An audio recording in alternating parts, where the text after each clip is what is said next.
तो आज हम डिस्कस करने जा रहे हैं लुसेंट का पहला चैप्टर। ठीक है, और हम शुरू करेंगे साइंस में फिजिक्स से। यूनिट वाइज हम चलेंगे और हर यूनिट का हम जो पॉसिबल क्वेश्चन आंसर्स जो होते हैं वो भी करेंगे। तो ये आपके आगामी प्रतियोगिताओं परीक्षाओं के लिए काफ़ी महत्वपूर्ण साबित हो सकता है और समय के अनुसार हम अपनी रिकॉर्डिंग को भी और बेहतर करने का प्रयास करेंगे। तो आइए चलते हैं फिजिक्स मतलब भौतिकी। और एक बात ध्यान रहे कि हम यहाँ पे सिर्फ बुक्स को ही पढ़ेंगे, बहुत ज़्यादा कंसेप्ट की ओर नहीं जाएंगे। और जहाँ पे बहुत अत्यधिक ज़रूरत पड़े मैं वहाँ पे कंसेप्ट को भी मैं बताऊँगा, लेकिन चूँकि हमारा जो टारगेट है कि ये बुक ज़्यादा से ज़्यादा लोग पढ़ें और इसका इस्तेमाल कर सकें। ठीक है, फिजिक्स में हम पढ़ रहे हैं यूनिट के बारे में। ठीक है, तो यूनिट क्या होता है? The chosen standard use for measuring physical quantities called unit. मतलब जो भी स्टैंडर्ड जो यूज होता है किसी भी फिजिकल क्वांटिटी को नापने के लिए उसे हम यूनिट कहते हैं। ठीक है, और यूनिट की कुछ मतलब खासियत हो सकती है, जैसे कि वो वेल डिफाइंड होते हैं। ठीक है, उन्हें इजी टू रिप्रोड्यूस हम कर सकते हैं, उनका आसानी से हम कंपैरिजन कर सकते हैं, प्लस वो इंटरनेशनली एक्सेप्टेड भी होते हैं।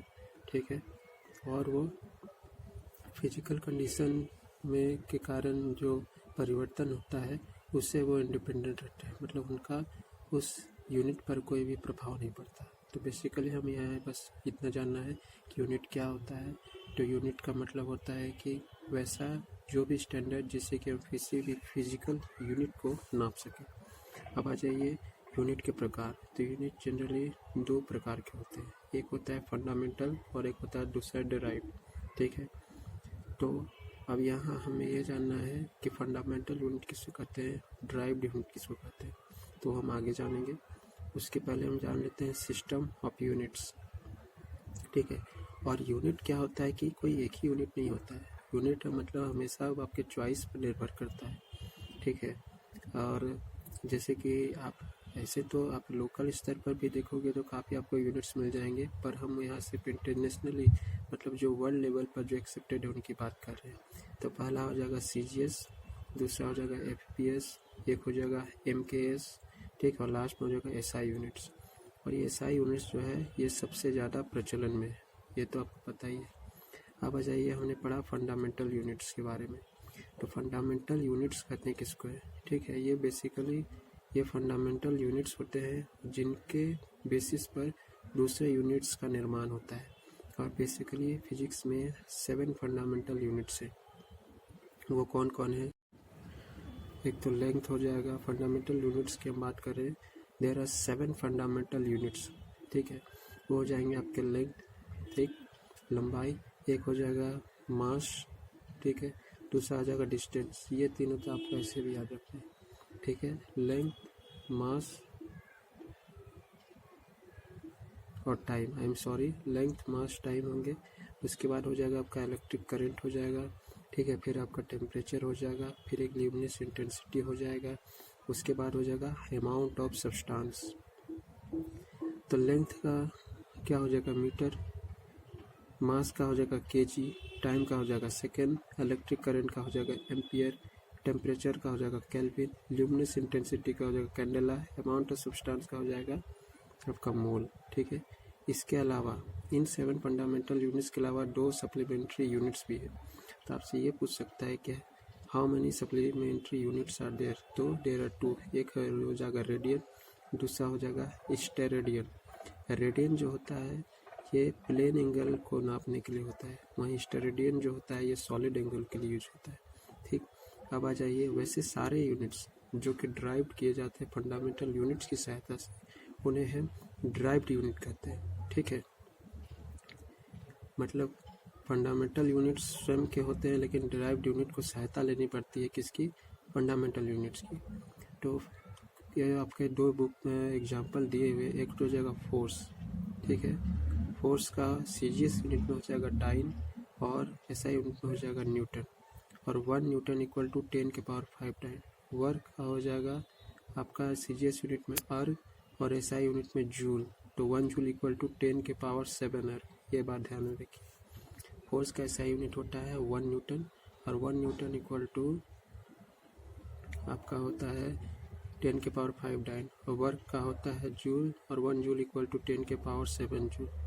ठीक है, अब आ जाइए some practical units of length, mass and time. Length के बारे में देखते हैं। लेंथ पे हमें पहले दिया हुआ है लाइट ईयर। लाइट ईयर का मतलब होता है distance travel by a light in a 1 year, इसको लाइट ईयर। और 1 लाइट ईयर इक्वल टू होता है 9.46 into 10 to the power 15 metre. ठीक है, इसके बाद है 1 एस्ट्रोनॉमिकल यूनिट AU। AU का जो पावर हो जाएगा 10 के पावर 11 मीटर हो जाएगा, 1.5 into 10 to the power 11 metre. 1 parsec, 1 parsec का क्या हो जाएगा 3.26 लाइट ईयर। तो इसका जो पूरा मीटर में आपको याद रखने की आवश्यकता नहीं है, क्योंकि हम जानते हैं कि 1 लाइट ईयर इक्वल टू होता है 9.46 into 10 to the power 15 metre, और 1 पारसेक इक्वल टू होता है 3.26 लाइट ईयर। तो उसको जब इंटू करेंगे तो मोटा मोटी वो 3 के आसपास जाएगा, तो 3.08 into 10 to the power 11 metre. 1 nautical miles equal to होता है 6020 feet. 1 micron equal to 10 to the power -6। Mass में हो जाएगा 1 quintal equal to 100 kilo. 1 metric ton equal to 1000 kilo. 1 atomic mass general mole को नापने के लिए यूज होता है, तो 1.67 into 10 to the power -27 kilo. 1 slug equal to 14.59 kg। 1 pound equal to 0.4537 kg। 1 Chandrasekhar limit equal to होता है आपको 2.8 into 10 to the power 30 kg। और 1 चंद्रशेखर लिमिट जो होता है सन के कितने मास के गुना होता है, तो 1.4। ये बात ध्यान में रखिएगा।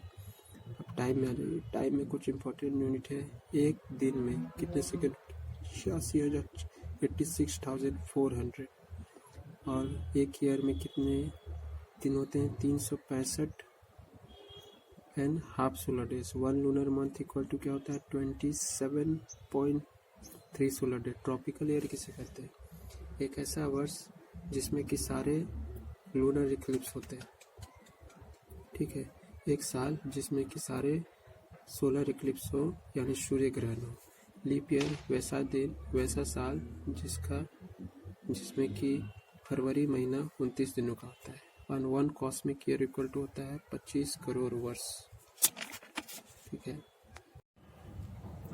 अब आ जाइए हम नेक्स्ट पेज पर है। यहाँ पर है prefix use in matric system. ठीक है, तो आप यहाँ पे देख सकते हैं डेसी, सेंटी, मिली, माइक्रो, नैनो, पिको, फेम्टो, एटो, जेप्टो, हेक्टो। इसमें आपको सिंबल देख के पूछ देगा कि वो कितने 10 के पावर बराबर होता है। तो डेसी 10 पावर -1, सेंटी 10 के power -2, milli 10 to power -3, micro 10 to power -6, nano 10 to the power -9।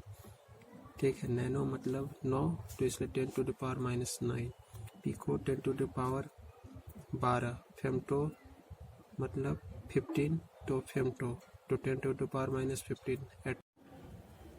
Auto 10 to the power 18, zepto 10 to the power -21, yocto 10 to the power -24। ये तो हो गया, ये जो यूनिट्स है इनका जितना भी पावर होगा लेकिन वो माइनस में होगा। अब आ जाइए इधर, हम लोग पढ़ेंगे ये जिसमें पॉजिटिव प्रीफिक्स जो यूज होते हैं। Deca, hecto, kilo, mega, giga, tera, peta, exa, zetta, yotta. तो डेका, हेक्टो, किलो, मेगा तक तो आपको आसानी से याद हो जाएंगे। Deca 10 to the power 1, hecto 10 to the power 2, kilo 10 to the power 3, mega 10 to the power 6। Giga में जाने के लिए 10 टू द पावर 9, टेरा का 10 टू द पावर 12, पेटा का 15, उसमें फेम्टो था, इसमें पेटा है 15, 10 to the power 15, exa 10 to the power 18, zetta 10 to the power 21 और yotta 10 to the power 24. So first of the unit has been completed, that is unit. ठीक है, in the